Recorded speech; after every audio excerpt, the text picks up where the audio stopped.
this fight for 15, 16 weeks. Vitor Petrino is a very tough up-and-coming kid, and it's going to be a great matchup. I think it'll be an exciting fight for the fans, and that's what I'm always in for. You're in kind of an interesting place in this division right now. You're coming off the loss to Dominic Reyes. I'm curious what you took away from that fight. Yeah, I took away Dom. I mean, he just caught me, man. He's still really good. He's still very powerful.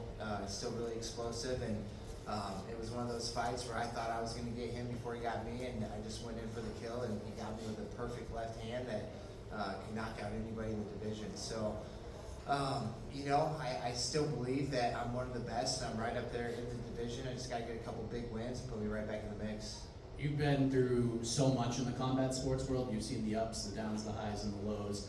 Do you even feel pressure at this point? Because I know you're coming off 2 losses, but since you've been there before, do you feel any additional pressure? Like you said, man, I've been there before. I don't feel any pressure. I'm just going to go out there and compete and perform. And like I said, I believe in myself. I've always believed in myself. I always prepare properly. I'm always prepared going in there. So I truly believe that I can get the job done. I wanted to ask you about what happened on Saturday, because you and I have talked a lot about Anthony Smith and what he's done for your career and the conversations you guys have had, how much he has helped you, and obviously he competed on Saturday against Reyes with a pretty heavy heart, and obviously wasn't his night, and it's tough to do that. So what was your reaction to just seeing him go through and try to fight through that adversity and then the fight itself? Yeah, it was tough to see, man. I felt really bad for him. Scott was a great guy, his coach. I did a lot of training with Scott. Anytime I went to Anthony's gym and worked with him, Scotty was always there, and I felt really bad for him, man. I was worried for him going in there just because I knew he was going to be pretty emotional. And then when I saw the walkout and I saw the tears, I didn't think he was in the best space in his mind. But he's a warrior. He's a true combat veteran. He's a guy that's been through it to get to it. A guy that been on the same path as me. He's fought over 50 pro fights, and very tough guy. So I knew. He's always game, he's always tough. Heck, the week before, man, he's still extremely big and still very good on the ground. I thought that he had a chance to get Dom on the ground, but Dom's had a little bit of a resurgence, and like I said, man, he's still one of the best in the division. I think he's going to have another quick rise to that title here pretty quick. And last thing for me, there's a lot going on at 205 right now. You got Alex Pereira's champion. We just found out Jamal Hill's fighting Yuri Prochazka, and then right before UFC 310, we saw a video of Jamal Hill kind of going up on Alex, and things almost popped up there. Alex throws a set of boxing gloves at him, and things almost popped up. What did you think watching that video? Because everybody saw it, and everyone sort of has a different opinion about it. Yeah, I don't know, man. It's like, I don't know why Jamal would go in there. If I'm him, I just don't go right up to him. You settle your differences in the octagon. He had his opportunity. He'll probably get another opportunity if he continues to do well. But Pereira, man, he's just again, another game where a guy is like, all right, you want to talk? Here you go. Here's the gloves. Let's go in here. And I think that's a dangerous move too, man. Pereira is obviously, one of the best to do it. One of the best strikers there's ever been in the UFC, and with amazing power. So, if that fight happens again, I could see Pereira doing the same thing, same outcome. Over here to your right, Dustin, how do you recalibrate? You've been through this so many times, the highs, the lows. How do you recalibrate to head into a fresh camp? Short-term memory and bulletproof confidence, man. That's what I always say. That's something. I played college football. I was a quarterback, and that's something we use in the quarterback room often. Short-term memory, bulletproof confidence. What's done is done. I always say you got to keep swinging. You got to keep going out there and putting yourself in a position to succeed.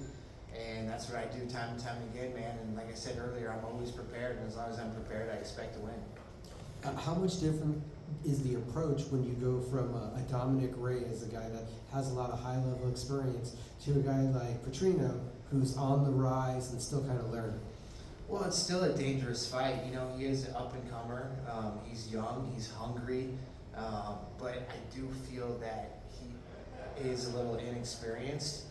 Look at the Anthony Smith fight. I thought he was doing really well on the feet, and then tried shooting in on a high-level black belt. I trained with Anthony. That guy on the ground is just a force to deal with, man. He makes you feel like you're in a wet blanket, just wrapped up, and it just showed the inexperience on Petrino a little bit. But with that being said, man, he's young, he's hungry. I know that I have to go out there and be on my best and perform my best to get the W. Thank you. Is there any pressure going into this fight, given, you know, your recent record? I know that you kind of try to have a mentality of like short memory, but I wonder if any of that kind of affects going into this fight. It really doesn't, man, because like the only significant loss there, the only definite loss was the Reyes. You know, and that was the only dominant loss. I mean, go back to the Asmat Murzakanov fight. The guy's undefeated. I had him rock late in the second, dominated the third. I feel like another round, I beat that guy. He was done. The Alonzo Minifield fight, man, is just I kick myself in the ass over and over and over again for that. But that's just not my style. If I would have just coasted, I was winning that fight. I was dominating that fight. It's just not my style. If I would have coasted, I would have won that fight. Instead, I was being the aggressor and got caught with a big left hook and paid the price for it. Dominic Reyes obviously caught me, and it was his night that night. And I guess go all the way back to the Khalil Roundtree fight, and you can say what you want. I still believe I won that fight. So it would be different if I was, you know, getting dominated. And the way Dom beat me, that, you know, that happens. It doesn't happen all the time, but it happened that night. It was his night, and he's a very, you know, good opponent. So as far as that goes, no, man, I feel like I've been performing well, and a couple punches just didn't go my way, and I expect Saturday night to go my way. Yeah. As you mentioned, yeah, like a deceiving run. So as you mentioned, what are some of the things that you take and learn from that and that you're going to apply moving forward? Yeah, I just got to be a little bit smarter, fight with a little bit higher IQ, maybe be a little more, I hate to say this, but not be so aggressive, you know, not walk in, leave myself open so much. You know, I've always been one that is willing to go toe to toe. I've done that in my kickboxing career, my MMA career, and it's gotten me in trouble a little bit here lately. But I just got to fight with a little